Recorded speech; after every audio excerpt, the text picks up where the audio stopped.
প্রত্যেকের জীবনেই সময় কিন্তু ভীষণ মূল্যবান।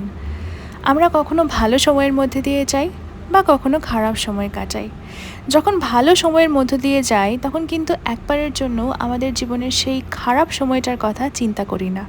তবে আমি মনে করি খারাপ সময় কিন্তু তোমার জীবনে কম গুরুত্বপূর্ণ নয়, কারণ সেই সময়েই তুমি শেখো জীবনে কিভাবে ধৈর্যশীল হতে হয়, ঈশ্বরের প্রতি ভরসা রাখতে হয় এবং নিজের প্রতি বিশ্বাসকে অটুট রাখতে হয়।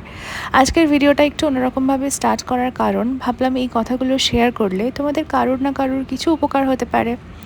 সামনেই 15ই আগস্ট, তাই রাস্তাঘাট ভীষণ সুন্দরভাবে লাইট দিয়ে সাজিয়েছে। তো ফ্ল্যাটে এসে প্রথমে চেঞ্জ করে নিলাম, তারপর সন্ধ্যা দেখিয়ে নিলাম। আর আমার প্রতিমা তো ভীষণ কিউট, যতবার দেখি ততবার আমার মন ভালো হয়ে যায়। তো ট্রাভেল করলে আমার মাথা ব্যথা হয়, তাই ভাবলাম এক কাপ চা করে খাই। আর রাতে ডিনারের জন্য অর্ডার করেছিলাম মিক্স চাউমিন, যেটা আমার একদম ভালো লাগেনি খেতে।